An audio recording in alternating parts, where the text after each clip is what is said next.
அனைவருக்கும் வணக்கம். நான் உங்கள் சுவாமிநாதன் ஜோதிடர் பேசுகிறேன். இன்றைக்கு நம்ம யூடியூப் சேனலில் ஒரு முக்கியமான பதிவு எடுத்துட்டு வந்திருக்கேன் நண்பர்களே. சனியினால் ஏற்படக்கூடிய நோய்களும் அதற்கான தீர்வுகளும் பற்றி தான் இந்த பதிவில் நான் சொல்ல போனேன்.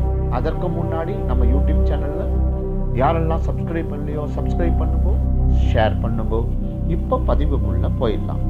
மருத்துவ ஜோதிடத்தில் சனியின் மூலம் ஏற்படக்கூடிய நோய்களாக கால்வலி, வாத நோய், முக்கியமாக முடக்குவாதம், வாய்வு தொல்லை, கடினமான உழைப்பால் ஏற்படும் சோர்வு, மனநிலை மாற்றம், பித்து பிடித்தல், அஜீரணம், இடுப்பு கீழ் பிரச்சனை, அழுக்கு சேரும் பகுதி, அடிவயிற்று பிரச்சனைகள், பர்சொத்தை, ஈமோகுளோபின் குறைபாடு, இரும்பு சத்து குறைபாட்டால் ஏற்படும் உறுப்பு பாதிப்பு, இன்னும் பல.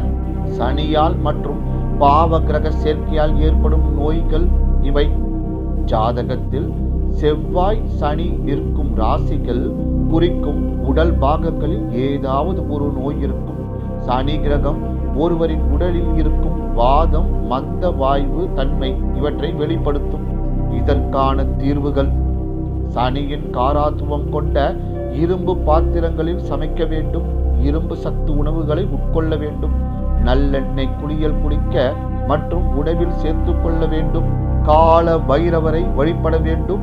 நல்லெண்ணெய் தானம் தருதல், வயோதிகர்களுக்கு ஊன்றுகோல் தானமாக கொடுத்தல், நல்ல எண்ணங்களை வளர்த்து கொள்ளுதல், குறிப்பாக எந்த நேரத்திலும் பகைவர்களுக்கு கூட தீமை நினைக்காத ஒரு எண்ணத்தை வளர்த்து கொள்ளுதல் நாம் செய்யக்கூடிய ஆக சிறந்த பரிகாரமாகும். மிக முக்கியமாக தானும் தன்னை சுற்றி உள்ள இடத்தையும் சுத்தமாக வைத்துக் கொள்ளுதல். ஒரு நாளைக்கு 2 முறை குளித்தல், உடலை சுத்தம் செய்து கொள்ளுதல், வீட்டில் உள்ள கழிவறையை சுத்தமாக வைத்துக் கொள்ளுதல் முதலியானவை செய்ய வேண்டும். நம்முடைய வீட்டை தூய்மையாக வைத்துக் கொண்டாலே சனியின் பிடியில் இருந்து நாம் விடுபடலாம். சனி பகவானுக்கு தூய்மை மிகவும் முக்கியம்.